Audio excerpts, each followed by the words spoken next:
Dans le monde du handicap intellectuel, devenir parent se heurte encore à de puissants préjugés, liés à la capacité à élever un enfant ou à la transmission du handicap.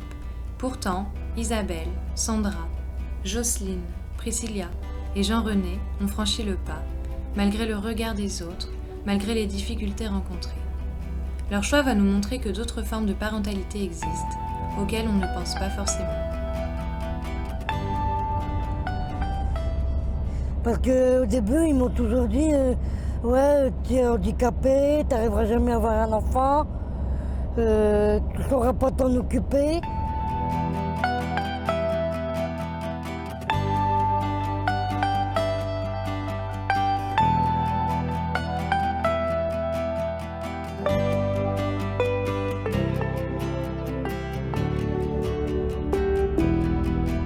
Quand au début j'ai accouché, j'ai eu peur. J'ai eu peur qu'on ne me la ramenait pas. Hors de question de disqualifier ce désir, de le considérer comme illégitime.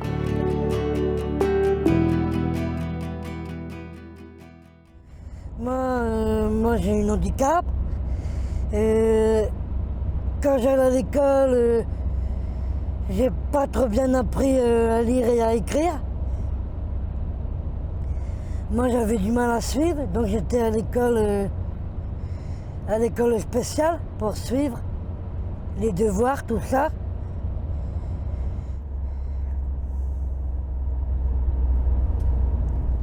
Là on est en voiture, on est en route. J'ai quand même 42 ans et je suis une jeune grand-mère. Je suis fière de ma fille.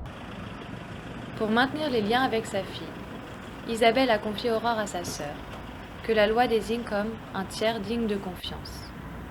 Ainsi, elle a bénéficié d'un environnement familial stable et bienveillant, et permis à Isabelle de passer des moments avec sa fille. Les séparations ont été douloureuses, mais le lien a tenu bon. Sans cette solution, Aurore aurait été placée en famille d'accueil ou adoptée.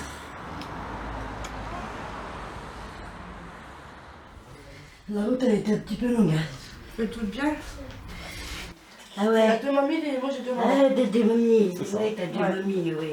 C'est comme je t'ai expliqué, voilà. Ouais. Comme ma Charles l'a vu.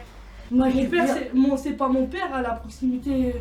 On va dire concubine de ma mère, c'est pas mon père, mais c'est comme si c'était parce que c'est eux deux qui m'ont élevé dès l'âge de la naissance. Elle m'appelle papa depuis. Aussitôt qu'elle a réussi à parler, quoi. Parce qu'elle a pisé papa quand elle était tout bébé. Mais après, ça a toujours resté. Je la considère comme ma fille, mais d'abord, sa vraie mère, c'est quand même ça a toujours été Isabelle.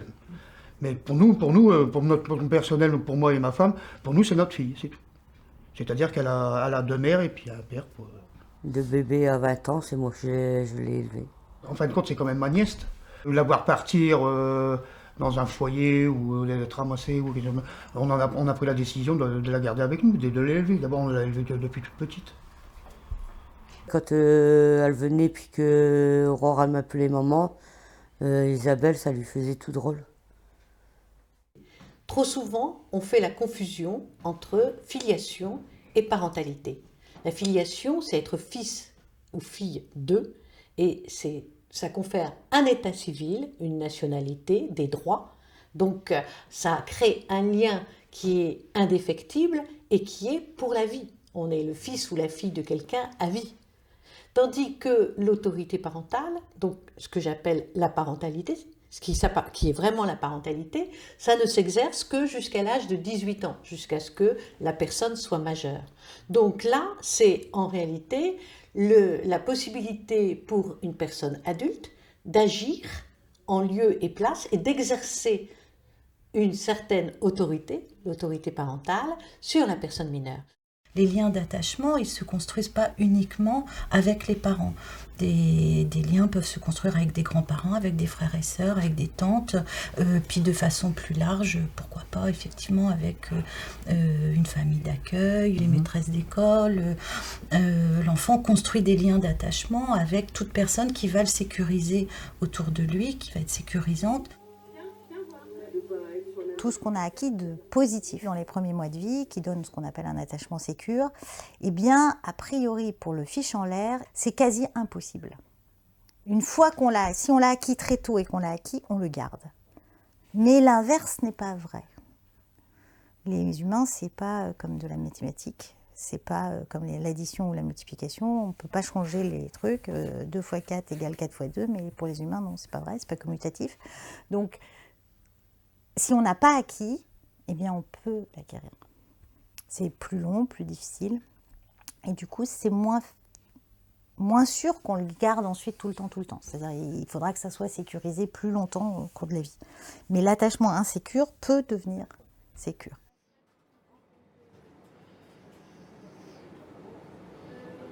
Pour Kevin, l'amour filial a pris des chemins détournés. Élevé en famille d'accueil, sa mère biologique lui est longtemps apparue comme étrangère.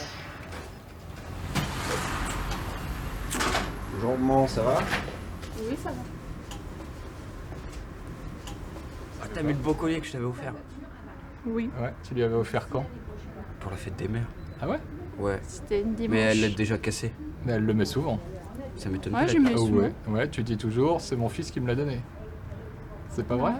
Qui m'a offert pour Pour la fête des mères. la fête des mères. Tu viens souvent voir ta maman ici? Quand j'ai le temps ou quand je passe par ici. Quand tu passes, tu lui fais un peu la surprise. Oui, voilà. Ou alors il y a toutes ces collègues comme ça. Ah, regarde, il y a ton fils là-bas. Là. Ah oui, tout le monde te connaît? Ouais, je peux pas passer en incognito, c'est pas possible. Madame Maréco, elle a un handicap vraiment. Sandra, lors de la pause, ce sont ses collègues qui lui disent quand la pause est terminée. Bon, elle a eu cet enfant-là, bon, elle n'a pas eu la chance de pouvoir l'élever, donc elle a été élevée en famille d'accueil.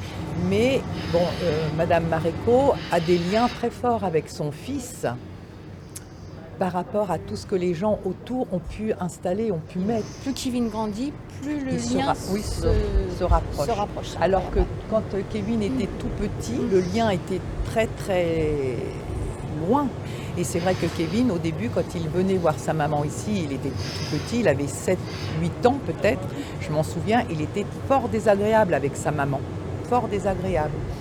Et j'avais l'impression qu'il se rendait compte de l'état de sa maman. Et aujourd'hui, on a l'impression qu'il est fier de sa maman, au contraire, il la protège. Voilà, c'est ça. Et ça, c'est vraiment... pour nous, c'est très satisfaisant de voir ce que les gens autour ont pu faire. Mais si personne s'en était vraiment chargé, aujourd'hui, Sandra et Kevin n'auraient aucun lien. Même s'il y a des liens du sang, mais il n'y aurait aucun lien. Là, il y a quand même des liens du cœur qui se sont formés. À côté de ça, c'est une maman qui adore son fils, qui aime son fils, qui donne tout l'amour pour son fils. Tu arrives à parler de tes projets avec ta maman? Jocelyne a eu peur de ne pas y arriver, de voir ses enfants revivre ce qu'elle avait vécu, un placement à la DAS. Le service d'accompagnement l'a aidé à s'accrocher. Bonjour Sébastien. Ça va et toi? Il y a très très longtemps qu'on ne s'est pas vu, hein? C'est vrai? Tu te rappelles? Ouais, longtemps. Ah, il était au collège? Oui. Non, au lycée, puisqu'on avait été au lycée tous les deux. À Palissy. Oui, mais t'étais au collège? Non, j'étais au lycée à Palissy. Ah oui, il était à Palissy. Oui. C'est lui qui a 30 ans. Du jour au lendemain, son père il m'a laissé avec trois enfants. Donc c'est vrai que ça m'a donné à réfléchir. Je me suis dit comme ça comment je vais faire et tout. Donc je me suis dit soit que je dois faire ce qu'il faut ou alors je veux pas qu'ils se retrouvent à la DAS comme j'ai été. Ça leur fait revivre un passé douloureux. On voit que c'est très imprégné de leur propre histoire, que parfois se rejoue une histoire compliquée. Donc du coup, après j'étais sous tutelle, non, j'avais des jaillettes, je crois. J'avais des jaillettes. Donc après, j'ai fait ce qu'il fallait faire, mon rôle de maman. Et c'est vrai que j'ai pas toujours eu des moments faciles. Donc mes enfants, c'est vrai que ça a été dur pour eux. Et puis à partir du moment où tu as eu le service d'accompagnement, bon, c'est vrai que les enfants, ils étaient petits. C'était un peu compliqué pour toi parce qu'il fallait faire les inscriptions dans les bonnes écoles. Moi, toute seule, je ne me sentais pas capable. Ça reste toujours une difficulté pour toi. Voilà.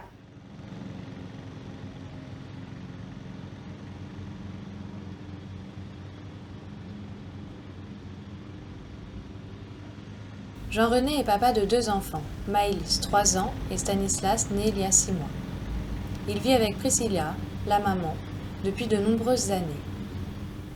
Tous deux cherchent à mener une vie autonome, mais comme beaucoup d'autres parents, se trouvent confrontés aux difficultés d'élever un enfant. Depuis quelque temps, c'est le comportement de Maëlys qui les inquiète. Leur fille parle peu, mais crie souvent. Ouais, c'est à la poubelle, ouais. Attends, maman elle enlève la couverture. Attends, laisse pas passer. Tiens, allez, c'est comme maman. Mets la couverture, il va avoir froid ton bébé. Vas-y. Voilà, mets ta couverture comme ça. Pas trop parce qu'il va, sans ça ton bébé va... En fait, on s'est connus, on était à l'école ensemble, donc on se connaît il y a des années, quoi. Non, sérieux, c'était quand t'as fait des stages à l'ESAT. Ouais. Après ça. Après ça, ouais. Après, on était embauchés, après, on a fait. On s'est reconnus. Voilà. Et viens là, l'autre. Maëlys, viens. Je vis avec lui, moi je suis partie du foyer de l'étape en 2011. Et ça va faire quoi, 8 ans qu'on est ensemble, quoi. 7-8 ans, quoi, donc... Au début, quand j'étais au foyer, je passais des week-ends et justement, ils voyaient justement si... et c'est comme ça qu'après... Au début, j'ai attendu, je voulais pas aller trop vite et après, j'ai décidé justement d'avoir des enfants. Dans le processus de parentalisation démarre avant la naissance, mais se continue avec la pratique en quelque sorte, avec la confrontation à la réalité du bébé qui n'est pas toujours celle qui avait été imaginée avant.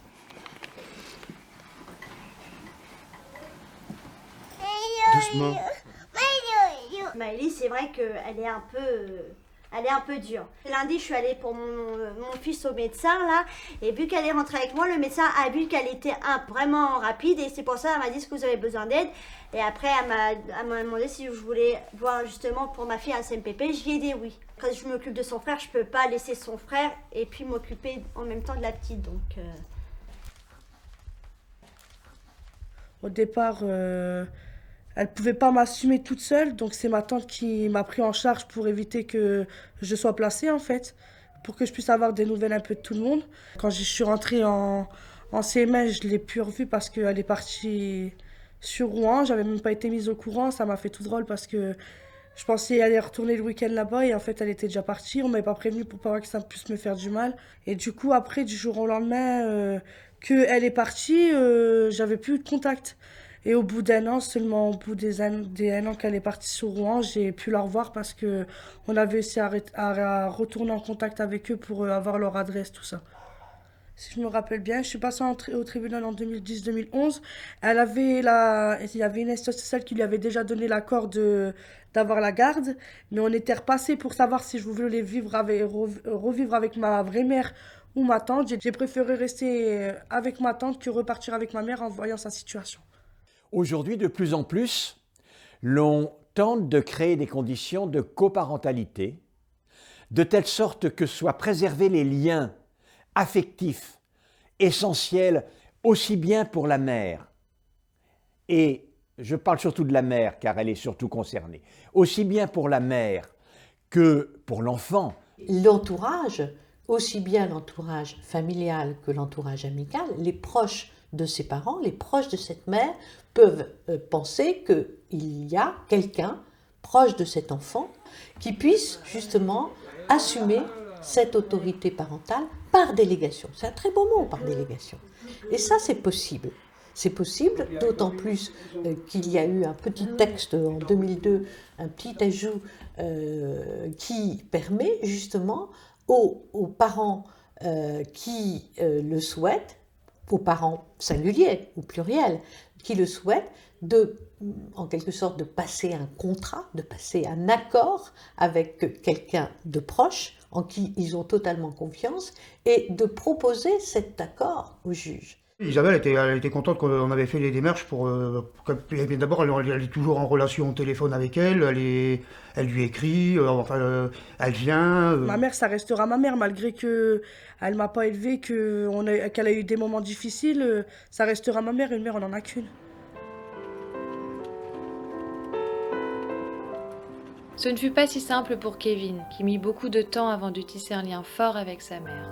Je reniais ma mère et que je me disais, c'est pas ma mère. C'est une autre personne, mais c'est pas ma mère. Il y avait un poids qui me pesait sur moi en se disant, j'ai jamais vu une vie comme les autres et je l'aurai jamais comme les autres. Ouais. Mais je me suis dit, elle est peut-être pas comme les autres, mais il faut que je fasse avec. Et je me rappelle que pendant toute une nuit, je me rappelais aussi des souvenirs. Et j'ai fini par me dire que c'était injuste et qu'elle méritait pas ça. On voit très bien l'évolution des liens dans ces cas particuliers, des relations entre un enfant valide et une mère ayant un handicap en particulier, un handicap intellectuel. On peut imaginer des situations où cette identification, dès que l'enfant a la capacité de la penser, est à ce point dévalorisante qu'un enfant peut être amené à rejeter une mère biologique qui lui renvoie une image tellement dégradée de son lignage. Moi, je trouve que c'est un moment extrêmement angoissant et extrêmement douloureux. On peut très bien l'imaginer, dans ces conditions-là, une modification du regard jeté par un enfant sur une maman déficiente.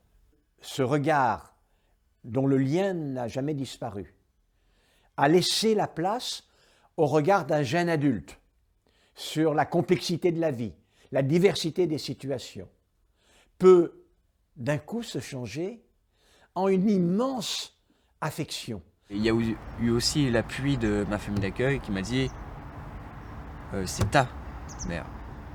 Ta mère, c'est pas moi, c'est ta mère. Et ça restera toujours ta mère. C'est la relation d'appartenance. C'est ce qui va permettre à l'enfant, dans le cadre d'un réseau d'appartenance, de construire son identité dans un processus maturatif qui va prendre toute sa vie. Alors, il y a des appartenances qu'on peut choisir et il y a des appartenances qui sont imposées. Le problème des enfants qui sont placés, c'est que c'est plus compliqué parce qu'ils ont connu plusieurs familles. Donc, ils ont différentes valeurs familiales, différentes références. Et si on ne les aide pas à concilier ce qu'on peut appeler cette double appartenance familiale, parce qu'ils appartiennent à leur famille d'origine, mais ils appartiennent aussi à la famille qui va les accueillir, que ce soit une assistante familiale ou que ce soit une famille d'adoption. L'enfant, il se situe dans cette double appartenance. Et tout le travail des professionnels, et ça se fait énormément en Angleterre, c'est de l'aider à donner du sens à sa vie et à concilier cette double appartenance.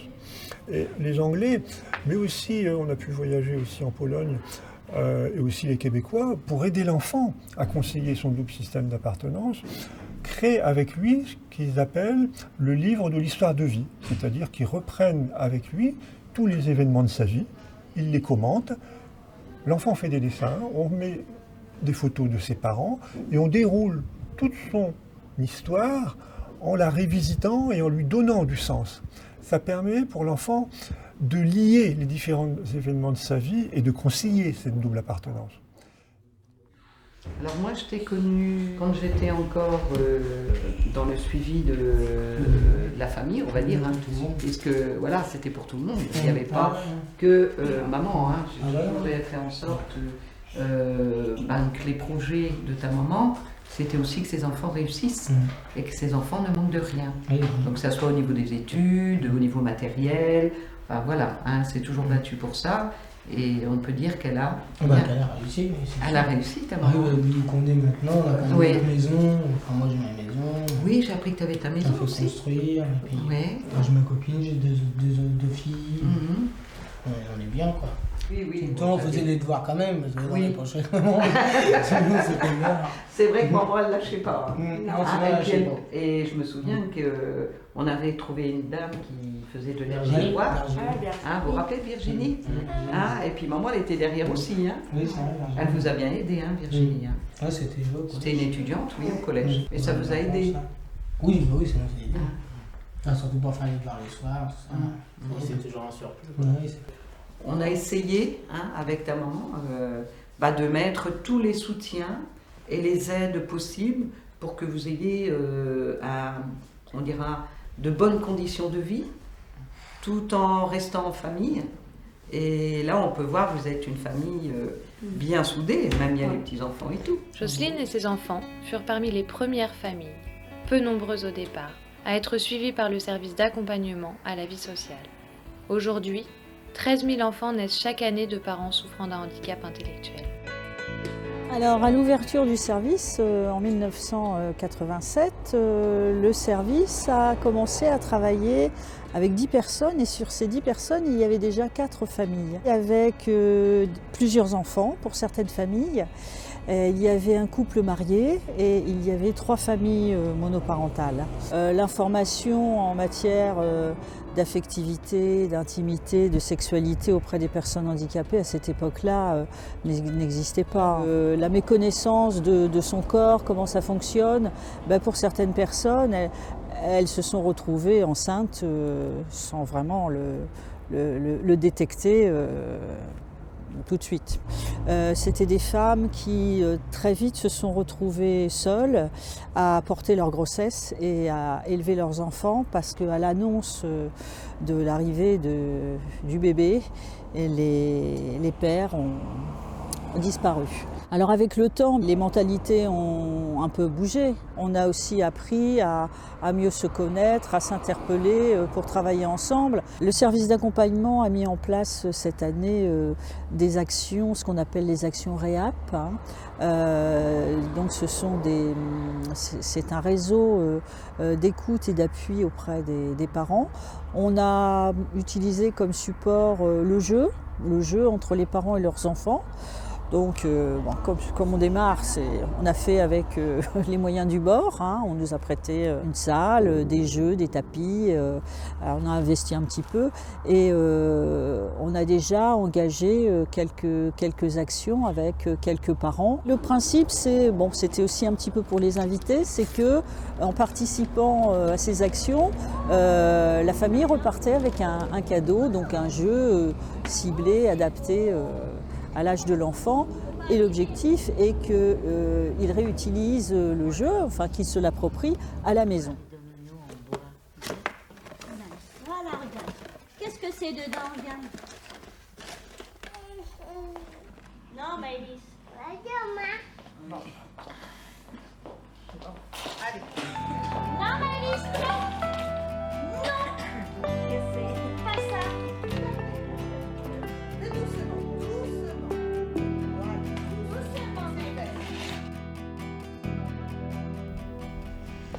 Moi, je pense que c'est des débuts. On observe, les enfants se familiarisent avec l'espace qui est quand même très grand.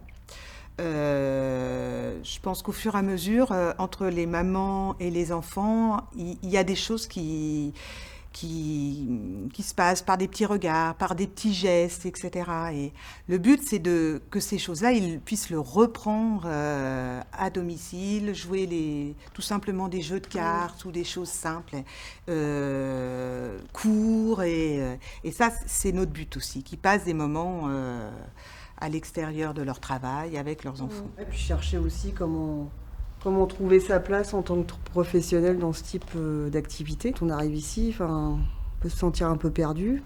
Comment on se positionne, qu'est-ce qu'on renvoie, comment on intervient dans la dimension, les trois. C'est plus un rapport duel, donc il y a tout qui change.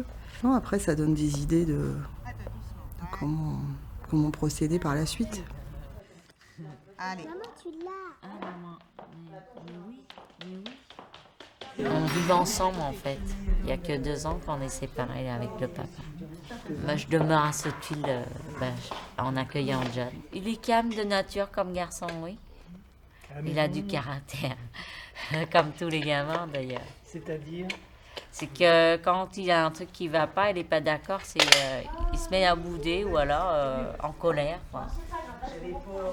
Sinon, il est très calme comme garçon. Et qu'est-ce que vous faites quand il se met en colère comme ça ? J'ai essayé de lui calmer. Et puis j'explique avec mes mots. Et puis il aime bien, par contre, les mots très sucrés. les paroles sucrées en fait. Il n'aime pas quand on lui crie dessus parce qu'il en fait autant aussi, il va le dire. C'est quoi ça? T'en as à la maison dans l'aquarium, c'est quoi? Un poisson. Ouais. Moi je pensais pas qu'elle serait comme ça au niveau du deuxième. Je pensais qu'elle serait pas jalouse, qu'elle serait comme si c'était une grande sœur, qu'elle allait bien être avec lui. Le fait qu'il grandisse, qu'il s'éveille, il commence à prendre peut-être un petit peu de place. Et puis elle doit forcément s'en rendre compte. Moi et son papa, on lui dit qu'elle n'est plus toute seule, qu'il y a son petit frère qui est là maintenant, donc qu'elle comprenne qu'elle n'est plus toute seule. Moi j'ai dit je peux pas laisser son frère de côté puis de prendre elle. Frère, elle change sa poupée, donc je dis regarde, maman change le petit frère, donc elle prend sa poupée et elle change en même temps. Elle fait comme moi. On a déjà toujours essayé, je pense, l'apaiser. De pas être sur le même registre qu'elle, c'est-à-dire pas crier. Après, c'est essayer de l'occuper, là, comme ce qu'on est en train de faire. Bah, c'est ce que je fais à la maison, mais c'est ce que j'allais dire. Après. Vas-y. Qu'est-ce que c'est?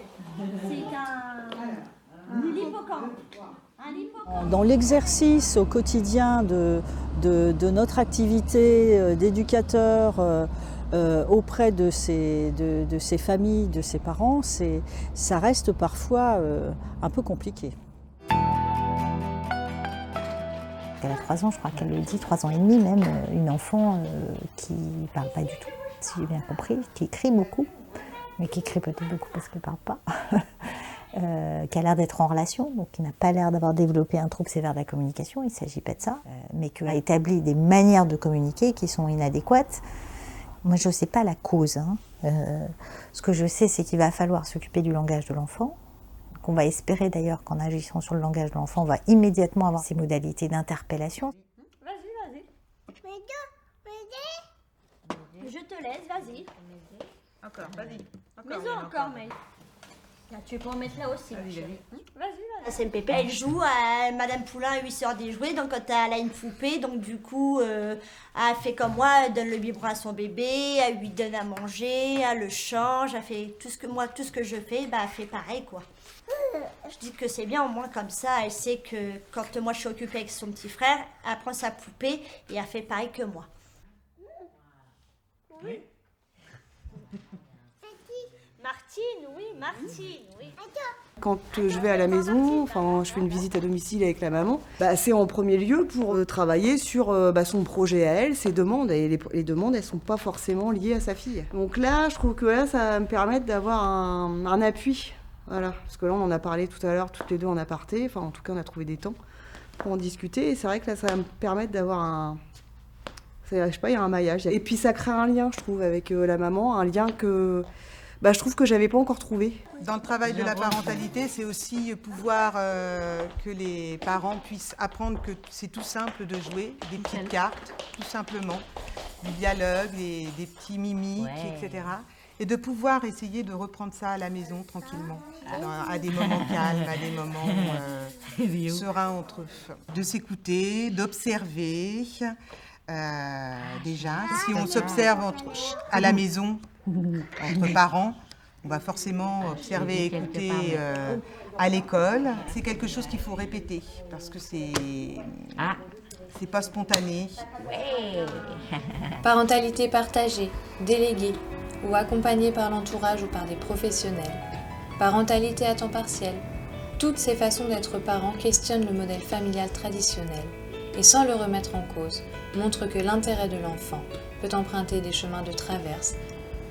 Les liens de filiation, mais aussi d'attachement, quand ils sont stables et sécurisants, permettent à l'enfant de développer des sentiments d'appartenance et d'identité nécessaires à son équilibre.